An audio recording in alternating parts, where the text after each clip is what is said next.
Yes, Prajun, you can start.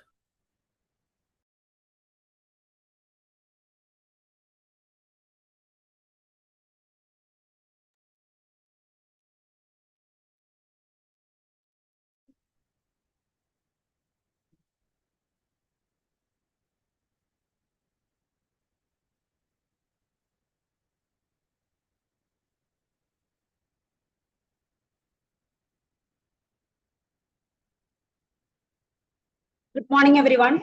I hope you are all refreshed and ready for our next session. Welcome back to day 3 of 6-day online faculty development program on advanced communication systems shaping next generation networks. Dear participants, as you may be aware, session 5 of today's program was originally scheduled to be a keynote address by Dr. Tessie Thomas, the celebrated missile woman of India. We regret to inform you that Dr. Tessie Thomas is unable to join us today due to unavoidable circumstances. We sincerely wish her all well and hope to have the privilege of her presence in another occasion. However, we are very happy to share that we have an equally enthusiastic and knowledgeable resource person joining us in her place for this session.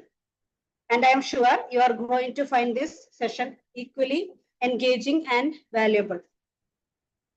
It is my pleasure to introduce our resource person for session 5, Ms. Reshma S. Ms. Reshma S is currently serving as HOD in charge and assistant professor in the Department of Computer Applications at Mar Basilios Institute of Technology and Science, Kodamangalam. She is also an active PhD research scholar pursuing her doctoral work in computer science and engineering at MBITS under APJ Abdul Kalam Technological University, Kerala. An alumna of Srinarayana Institute of Technology, Kollam, Ms. Reshma secured the 3rd rank in the university examination in her Master of Computer Applications, a remarkable achievement that speaks volumes about her academic caliber. Before her academic career, Ms. Reshma accumulated rich industry experience, having worked as a system engineer at IBM India, a systems development specialist at affiliated Computer Services India, and a software engineer at Keen India, giving her a rare blend of real-world technology exposure and deep academic grounding. She is a Sun-certified Java programmer, a Sun-certified web component developer, and a UGC NET qualified professional in computer science and applications. She was also a recipient of the APJ KTU's 3rd PhD fellowship.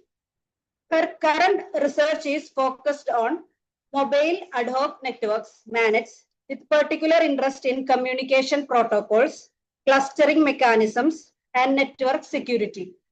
She has presented and published research papers at reputed IEEE international conferences, advancing knowledge in managed routing, contention-based access, and wireless security. For this session, Ms. Reshma will be speaking on the topic mobile ad hoc networks, managed routing, security, and emerging applications in next generation wireless systems. This is a highly relevant and timely topic as managed and decentralized wireless architectures are increasingly being explored for integration into 5G and 6G frameworks, disaster recovery communication, IoT ecosystems, and defense applications. Ms. Reshma, we warmly welcome you to this program and look forward to your session. This floor is all yours. Thank you. Thank you so much for your kind introduction. So I will share the screen.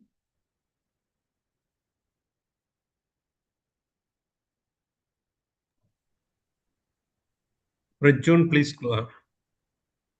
Okay, now you can do it.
Yes, coming good.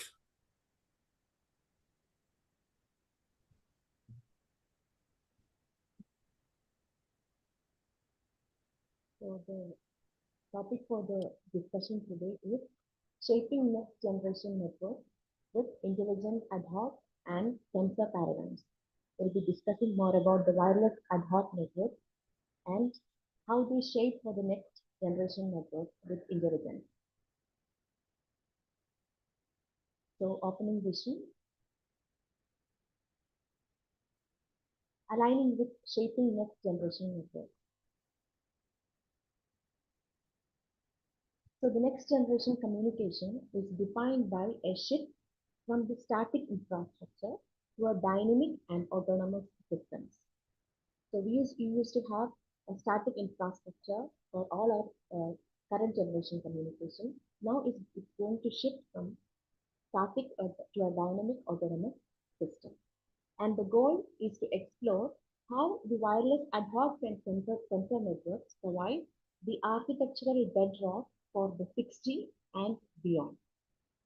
By combining the infrastructure-less design with AI or the artificial intelligence, we are not just connecting those devices, but we are creating a ubiquitous, intelligent fabric which is capable of responding to real-world complexities at real time.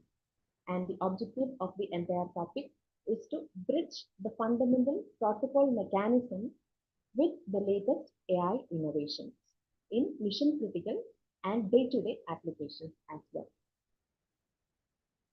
So the lecture is divided into three sections. First, we will discuss the foundations of mobile ad hoc networks as well as wireless sensor networks and the MAC protocols or the medium access control layer protocols and the core routing abstractions used in these cases. And the second part will be the real-time, real-world applications or the real-life applications, consumer deployment, smart homes, wireless body area networks or W-band, and personal locators.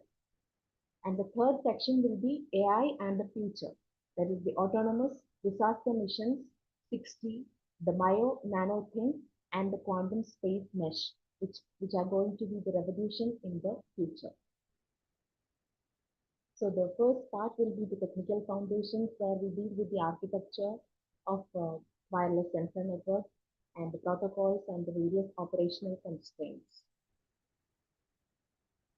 So defining the infrastructure-less paradigm.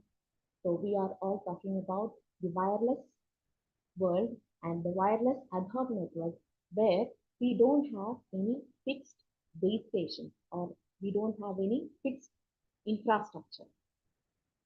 So wireless ad hoc networks, especially the mobile ad hoc networks, are formed by dynamically interconnecting nodes.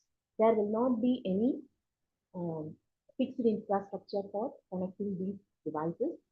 And also in the network, every node will serve as both a host and a router, which means each device will be both a host and it will also handle the routing to the next node. When a source transmits to a destination node, which is outside its range, we are talking about wireless nodes. So if one node is not within the range of another node or the network coverage range of another node, the intermediate nodes have to cooperate to relay the packet or the data across multiple hops. This self-organizing property allows the links to be established on the fly, which is essential for rapid deployment in terrain where the fixed infrastructure is either absent or being destroyed by some attacks. And the power of multi-hop relay, enabling seamless spatial reach. So in the multi-hop communication, which is defined, which is the defining characteristic of the ad hoc network. Since nodes have limited transmission power, they cannot always reach a central gateway. So it is passed to its neighbor. The neighbor will be, all the neighbor nodes will be transmitting or relaying this information from source to destination. So peer collaboration of the nodes is essential in this case, and also finding the optimal set of neighbors is a challenge, and the spectrum reuse has to be done since each node has limited power. And the DNA of the autonomous networks is self-CHOP. CHOP stands for self-configure, heal, optimize, and protect. These four characteristics are the DNA of the autonomous network. Self-configure in the sense autonomous setting of parameters and node registration as soon as they power on. So Excuse automatically. me, ma'am. Your voice is too low. Participants are requesting Oh, like okay. Okay, so let me increase the volume.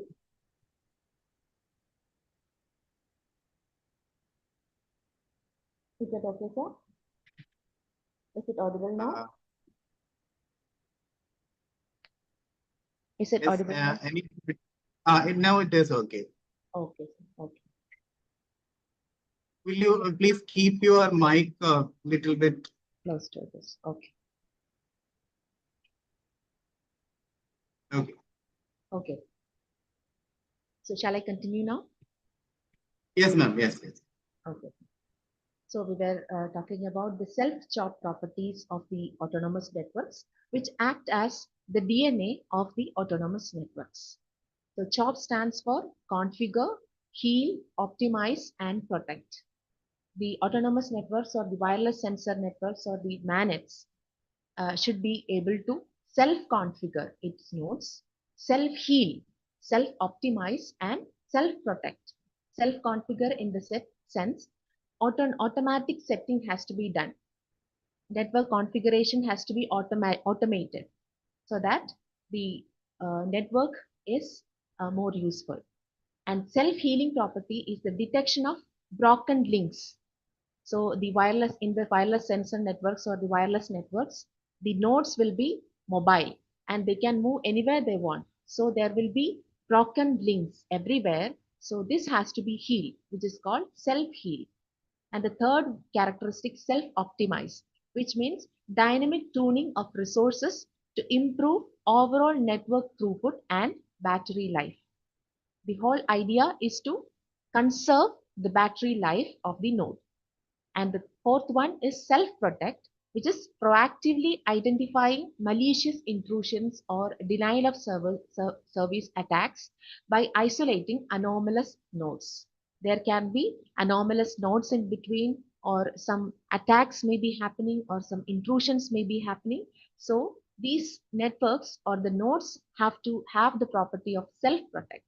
So these four properties are the DNA of the autonomous networks. And the fundamental design constraints of the wireless networks are, the first one is the dynamic topology. As we know that the nodes will be moving constantly and the communication links will be broken everywhere. So that is a challenge. The first challenge or the design constraint is dynamic topology. Second one is the limited bandwidth, where wireless links are error prone and they have significantly low capacity than a wired fiber. So always the wireless networks will be having limited bandwidth. And the third one is energy scarcity. Sensors often rely on non-rechargeable batteries, making power management the number one priority. So the energy conservation is a big task in the case of wireless sensor networks or the wireless mobile ad hoc networks. And the final one is the physical security, and due to interfaces, open in air interfaces, which are vulnerable to eavesdropping and jamming.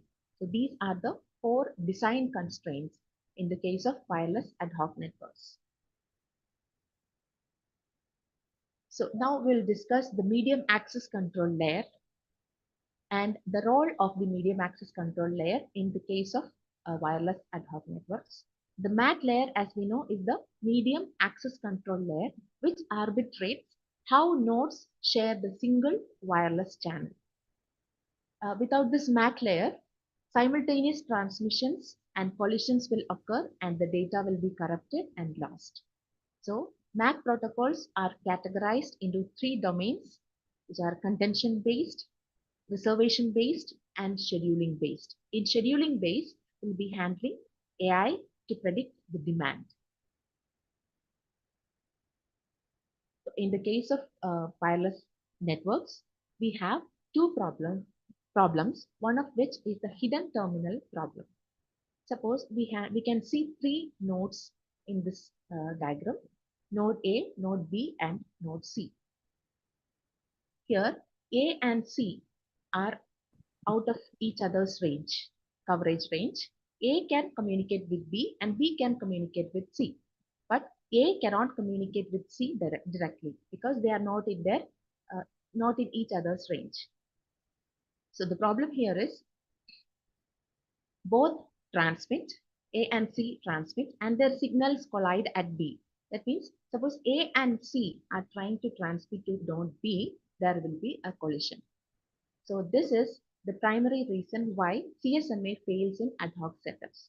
CSMA stands for Carrier Sense Multiple Access, which is used in Ethernet, wired Ethernet. So this will fail in wireless networks because of this hidden terminal problem. The second problem is the exposed terminal problem, where node C, there we have one more node which is node D, and node C suppresses its transmission to node D because it overhears node B sending to node A. Even though C and D transmission is not related to A, still C suppresses its transmission to D because it fears that there will be some collisions if B is trying to uh, send data to A. So this problem is called exposed terminal problem, and this will result in wastage of spatial channel capacity.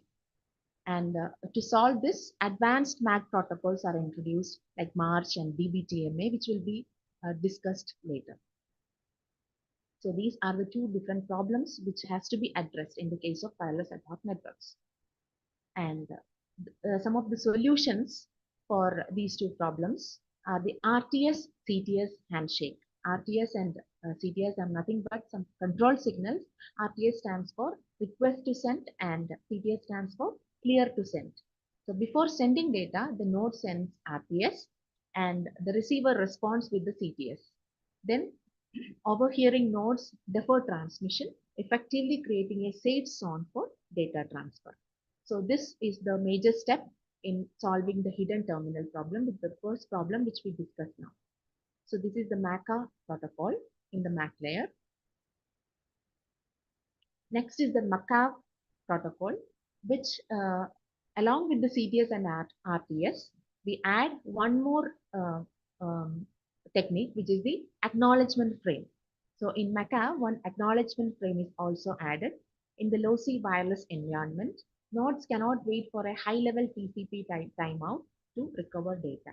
So when acknowledgements are sent, packets can be retransmitted. If it is not received, we can retransmit the data locally in milliseconds, drastically improving the throughput across multiple HoC chains.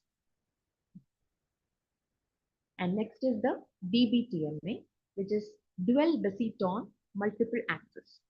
Splits the channel into data and control sub-channels. So we will have two out-of-band sine waves or the basitones. There are two basitones, that's why the name DBTMA or the dual basitone multiple access. And the BTT indicates the node that is transmitting and BTR represents the node which is receiving. So by checking these tones, instead of just packet headers, nodes can safely initiate transmissions that standard protocols would block. So this will improve the spatial reuse by about 60%. And next is the Q learning for backup intelligent contention windows. Here we will be introducing the next gen MAC protocol using reinforcement learning. Reinforcement learning is a part of the machine learning, and traditional MAC uses exponential backoff, which we'll be familiar with in the case of Ethernet, CSMA CD, and we will be using the exponential backoff algorithm for waiting longer every time a collision occurs, this exponential backoff will be running in background, and the nodes has to wait some amount of time, and this is very reactive and rigid. But the next generation math will be using reinforcement learning instead of exponential backoff. Here, each node tracks the collision history of its neighborhood and dynamically predicts the optimal wait time for the maximum throughput.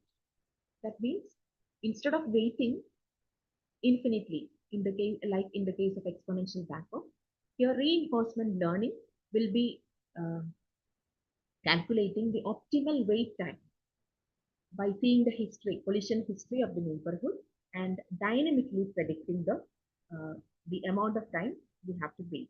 The node has to wait. This results in cognitive MAC that adapts to the fluctuating user density without manual tuning. So this will be happening automatically, but in the case of Ethernet or the CSMA CV, we have to do exponential backoff, but the next gen MAC uses reinforcement learning instead of the traditional exponential. Now we'll be dealing with the routing protocols. Routing protocols are mainly categorized into proactive and reactive, and there is one more category which is hybrid, which is a combination of the proactive and reactive protocols. The first one is proactive, which means the nodes will be continuously updated. The routing tables will be continuously updated, and examples are DSDV, OLSR, etc. In the case of reactive protocols, which is on-demand protocol, the routes are discovered on the fly, or when a link is to be created, then only the reactive protocol will be engaged. And the examples are AODV and DSR, which we'll be discussing later. First is AODV, route discovery, broadcast query and unicast reply. So distance on ad hoc on-demand distance vector routing is AODV, which utilizes two main packets. One is the RREQ, that is the route request, and RREP, which is the route reply. RREQ, a source floods the network when it does not know a path. So it is a request for a path, and the destination of the node with a valid path unicast back the reply, that is RREP. And intermediate nodes remember where the RREQ came from to build the return route. So that is all about AODV. So there are two main packets, route request and route reply. Next is the DSR, which is zero routing table architecture. DSR embeds the entire multi-hop path into a packet header itself.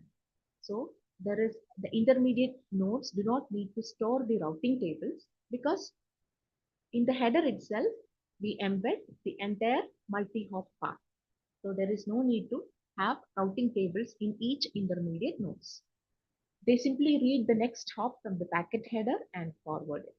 This means DSR incredibly scalable for large networks with varied mobility patterns.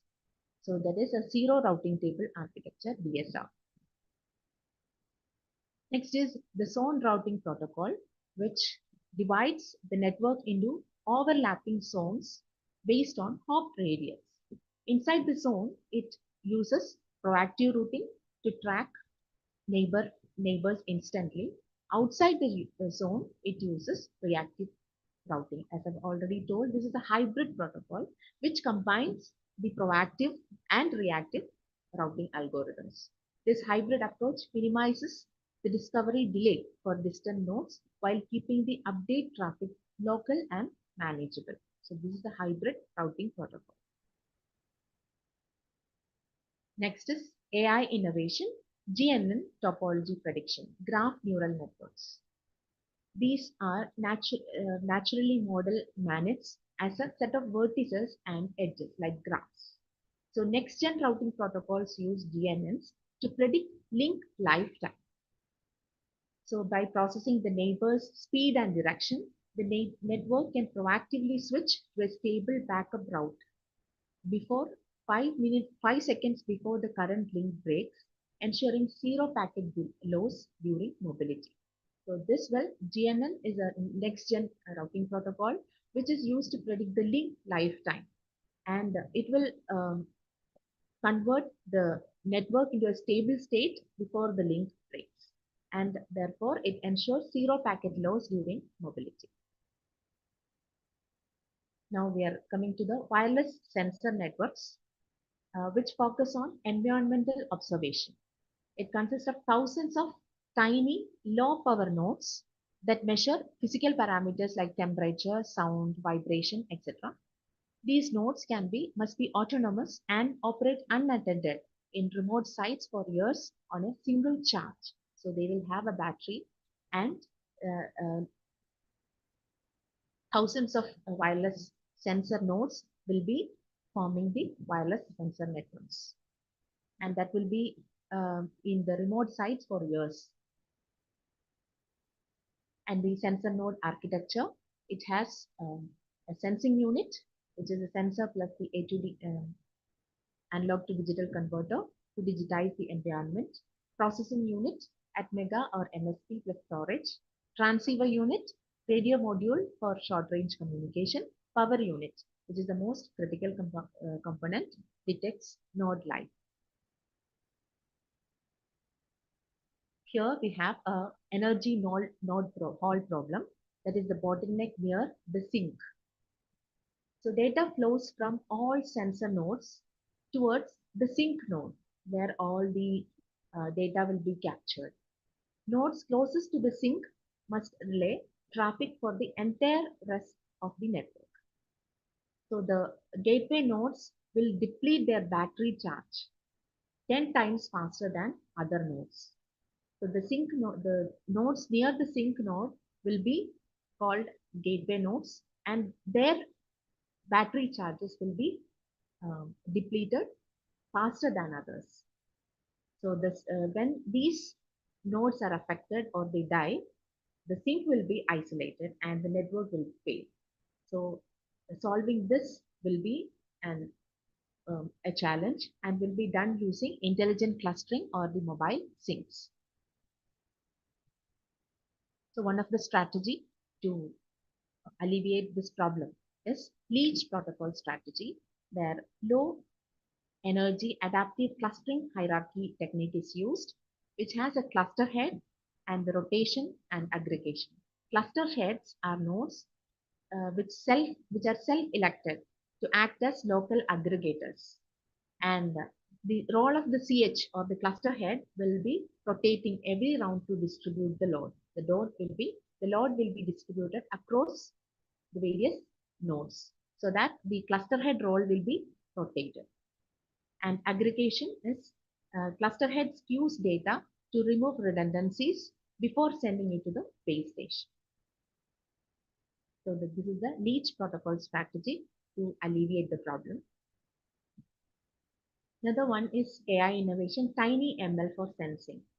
The TinyML allows us to run micro neural networks directly on the sensor's microcontroller.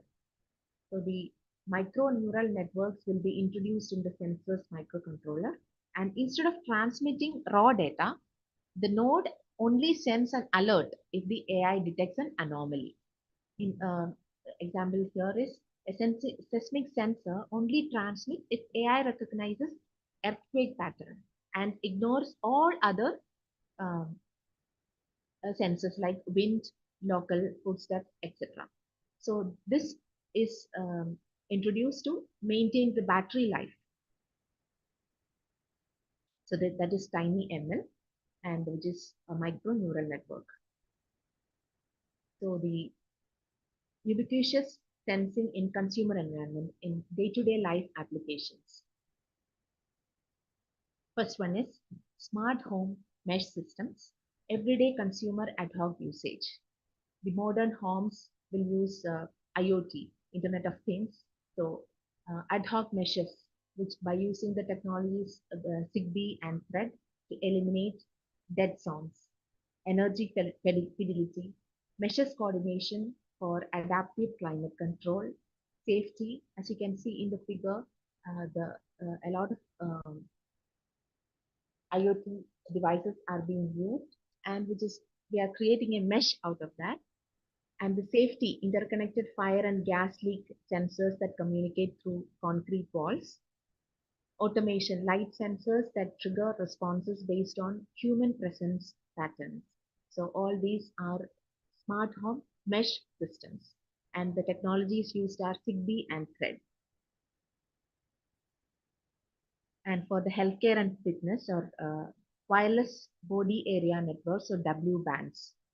So that provide continuous triage, chronic monitoring, smart insulin pumps and heart monitors, fall detection for elderly people, mesh accelerometers provide 3D gait analysis for elderly safety, remote triage, alerting doctors instantly if the critical vitals deviate from the personalized baselines.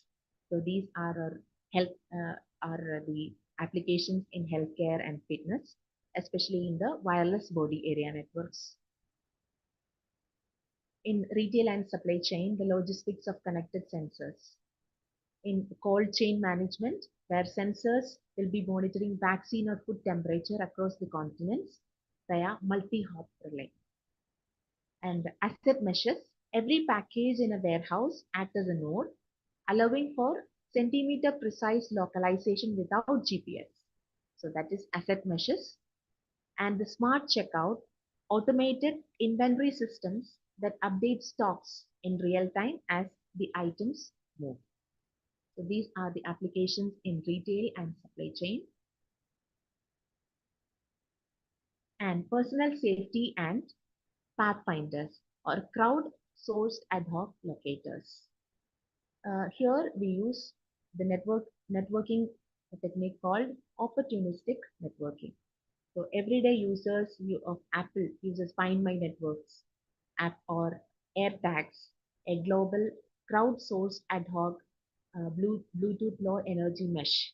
These devices don't have cellular communication, but they rely on opportunistic networking.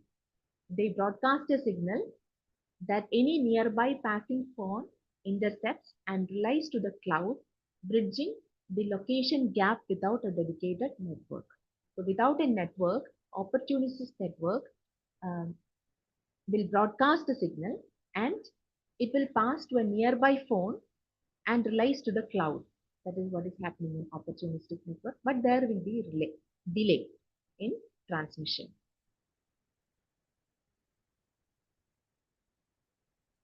And the specialized mission domains, that is aerial, underwater, and opportunistic architectures.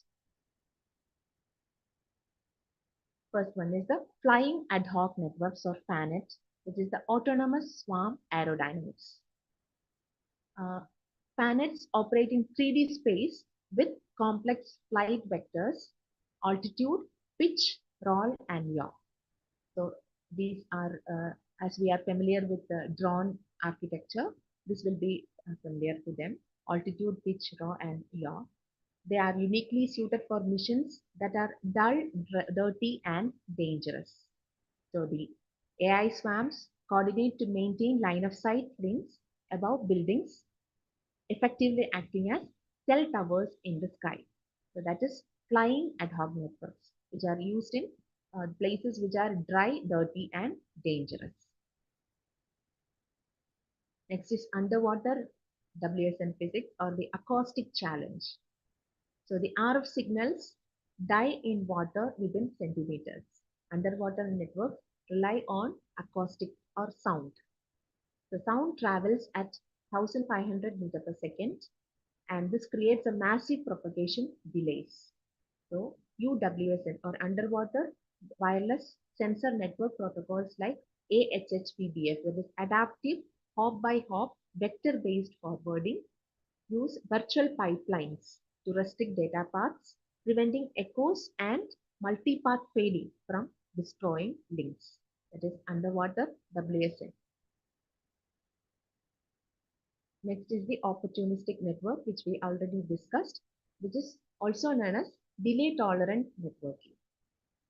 That means the network must accept some delay, that is delay tolerant networking. In challenged networks, that is in the case of disaster zones or the deep space, an end-to-end path rarely exists. So we have to use the technique of store, carry, and forward. The packets won't directly reach the destination real time. So it has to store the data and carry the data, and it must forward the data to the cloud. So that is the technique used here. Nodes buffer the messages or store the messages and wait until they can move within a range of the next hop. Once it reaches the range of the next hop, mobile or any other device, the protocols like spray and wait and profit use probability history to guess the best node to carry the data forward. So this delay tolerant networking is called opportunistic network, which has to accept some delays so that we store the data and carry and forward till it reaches the correct next hop to carry the data. Next is AI missions, disaster and military. Intelligent response in high consequence scenarios. Now we are moving to the AI missions in disaster and military. First one, AI in disaster response, predictive pathfinding. The machine learning models navigate autonomous robots through debris based on signal heat maps. So in the disaster areas, ML models will navigate autonomous robots to through the debris of the attack on signal heat maps. If a region has low signal, the AI directs a drone swarm to bridge the gap. So that is how it works, and it's called predictive pathfinding. And victim heat maps are AI analyzes received signal strength indicator of survivor smartphones to cluster search efforts where the most pings are detected, in ignoring single anomalies. So these two techniques are used in the case of disasters, in the case of a bomb attack or some other kind of attacks. So predictive pathfinding and which uses signal heat maps and victim heat maps by using RSSI. Next is connected soldiers and steel communication using tactical military ISR. ISR stands for intelligence, surveillance, and reconnaissance in combat zones. So three techniques are used. One is anti-jamming, reinforcement model in machine learning that dynamically shift spectrum to bypass electronic warfare threats. So that is anti-jamming. Steel signaling is AI power control to stay below the enemy detection threshold. And third one is autonomous target acquisition. The mesh and sensors that cooperatively identify and track threats. This is used, these three cases are used in tactical military ISR or intelligence, surveillance, and reconnaissance. And the third part of this lecture is the next generation horizon, which are the future frontiers like 6G, bio-nano, and quantum meshes. The dawn of the 6G networks. We are all familiar with the 5G networks. 6G networks use holographic and terahertz link. The 6G will utilize the terahertz, that is 0.1 to 10 terahertz. And the data rates will be up to 1 Tbps or terabits per second and zero latency holographic telepresence. 6G is AI native. The protocol stack isn't written by humans, but the protocols will be written, evolved by the neural networks to suit the local physics of each deployment. So that is the dawn of 6G networks and using holographic and terahertz links, which has high data rates up to 1 Tbps. Next one is bio-nano things, or the future of the micro ad hoc. So there is something known as molecular manets, which is the chemical signals will be sending messages inside the human body or inside the bloodstream of the human body. and this will be a great revolution. And these nano swarms work cooperatively to target cancer cells or repair tissue, acting as a pervasive sensor network inside the human body, which are known as molecular nanets. And once this is in place, we will be able to detect cancer and cancer detection, and also the diagnosis and the treatment will be a great revolution once these bio-nanothings are in place. Next is quantum ad hoc meshes, unhackable keys and entanglement. So this is for the quantum computing. Future tactical meshes will use quantum key distribution or QKD. This makes eavesdropping physically impossible, as the act of measuring a quantum state changes it. So the quantum key distribution is used for preventing eavesdropping or providing security to the network. Furthermore, entanglement sync is used to bypass the traditional round-trip time delays for state sharing across deep space nodes. So entanglement sync is used to bypass the round-trip time delay. Delays will be reduced, and also the eavesdropping will be prevented once quantum entanglement is in place. And finally, we are going to the conclusion of the shaping the next generation networks. Wireless sensor networks are moving from the best effort connectivity to the guaranteed autonomous intelligence. So by integrating AI into every layer, that is, we have seen the MAC backoff or the medium access control layer algorithms and the AI interventions in these algorithms to the global routing algorithms. We are shaping a world where the network is invisible, but it is ubiquitous and self-sustaining.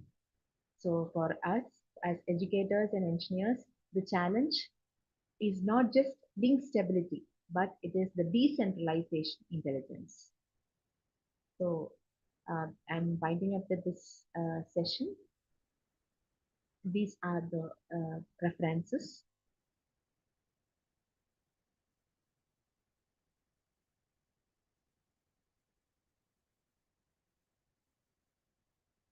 If you have any questions.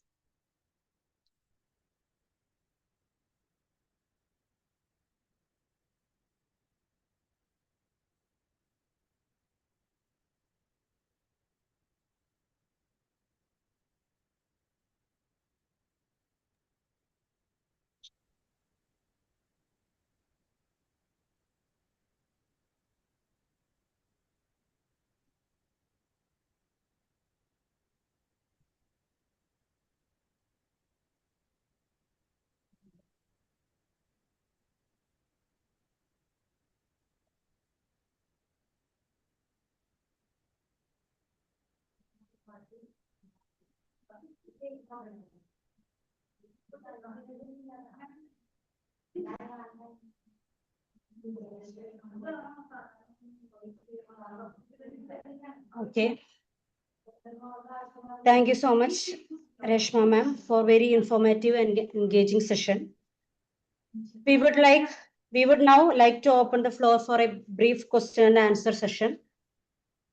Dear participant, this is your opportunity to ask questions, seek clarifications, or share your thoughts with our resource person. If you have a question, please type it in the chat box. You may also use raise hand option on the screen. Then we will unmute you to ask question directly.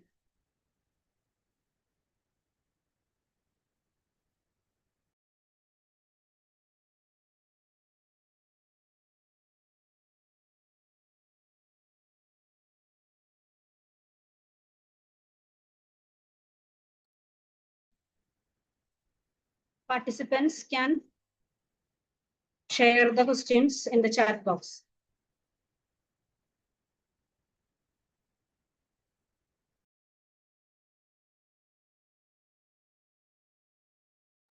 Thank you all for giving the feedback also. Thank you. You can also put the feedback.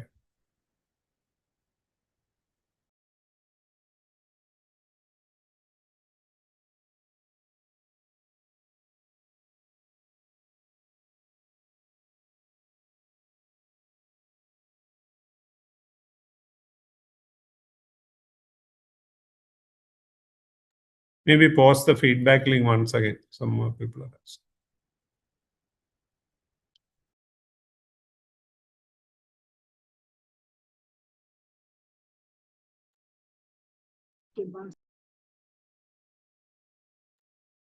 Participants can share the questions in the chat box, or you can raise the hand in the raise hand option. So we will unmute you.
Ma'am, there is a question in the chat box.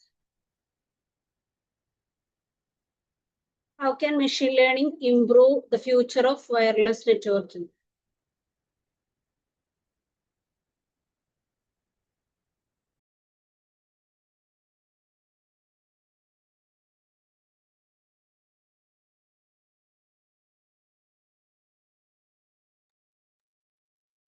Ma'am, your audio. Actually, as we discussed in the slides, in all the areas, from the basics, from the MAC layer protocols to the advanced level, we are using, if we use machine learning, it will automate the system, the entire system. That is, from the MAC layer protocols, there we have seen a lot of constraints, design constraints in the case of wireless ad hoc networks, like bandwidth constraints, the path finding, the finding the next node, multi-hop, etc. And the power of each node will be very less. So based on all these constraints, when we use machine learning, it will automate the entire process. It will give predictions. That is the main thing. Give predictions, and it will automatically generate a model, and which is uh, which is um, which will eventually create a system which is intelligent. It's far more intelligent than the current systems. That is the advantage of using machine learning in wireless networks. Wireless networks, as we know, is very challenging networks because of the various design constraints. The nodes will be always mobile, and there is no fixed infrastructure also. In that case, if we add artificial intelligence and machine learning to this area, it will be very, very powerful, and it will be a great revolution. It's going to happen, as I discussed in the later slides, last slides. I hope I answer your question, ma'am.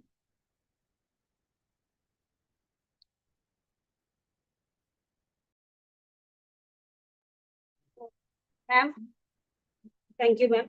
We have two more questions in the WhatsApp group. What are some promising research directions for faculty members and postgraduate students in autonomous networking?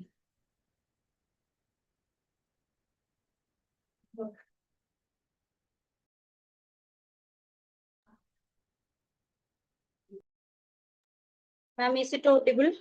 Yes, ma'am. Yes. Actually, in the routing algorithm used in wireless ad hoc and sensor networks can be a good topic for research. And also some researches are being happening in the 6C. So studying 6C and researching on more and more on this area will be great useful for them. And also in the case of the molecular magnets, that is also a recent research area which students can focus on. All these are major areas. All the slides, the latest slides, the final slides, they're all discussing about the new topics, and the researchers can take any of them as per their interest.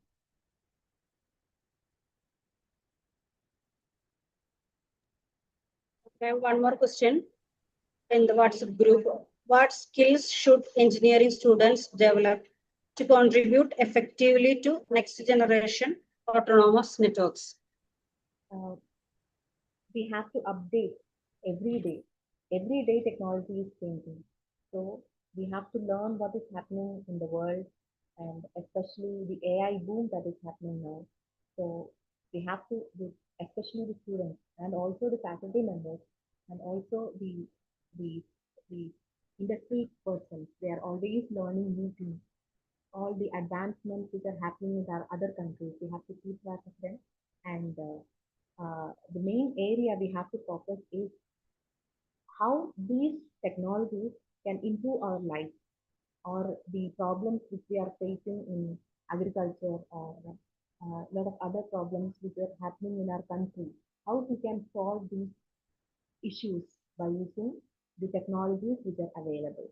Or so that we have to update every day. That is the one suggestion I can give.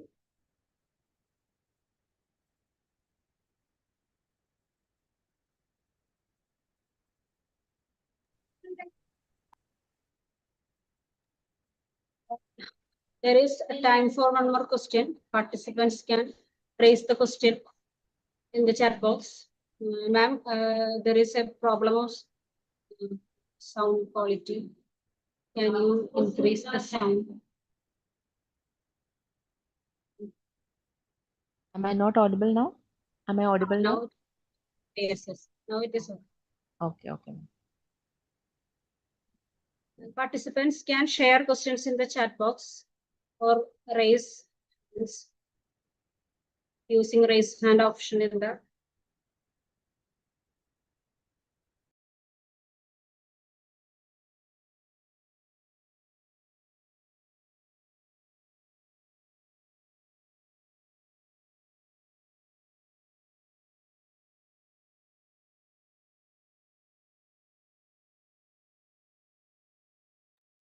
Anyway, Reshma, glad to see that you have done an excellent presentation. Thank you for joining with us. A very short notice.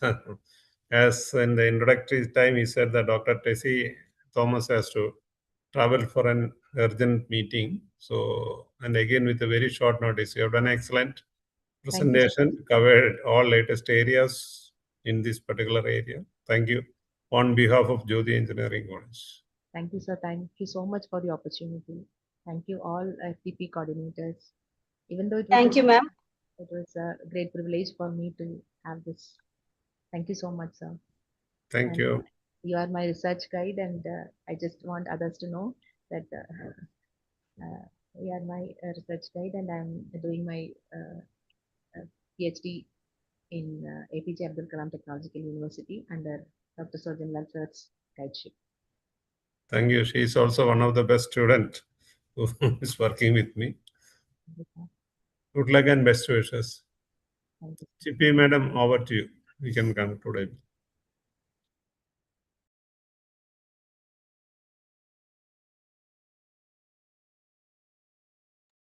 Thank you, ma'am. On behalf of the Department of Electronics and Communication Engineering, Jyoti Engineering College, and on behalf of all the participants, I extend our heartfelt gratitude to Ms. Reshma ma'am for stepping in such a grace, enthusiasm, and expertise.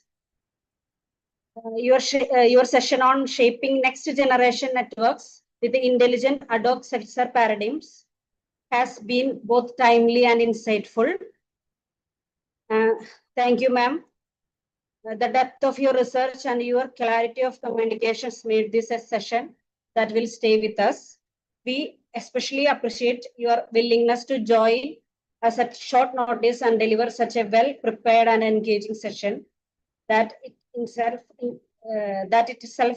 reflects your professionalism and commitments to the academic community. We wish you the very best in your doctoral research and future academic endeavors. And we hope to have you us with again. Thank you, ma'am. Thank you.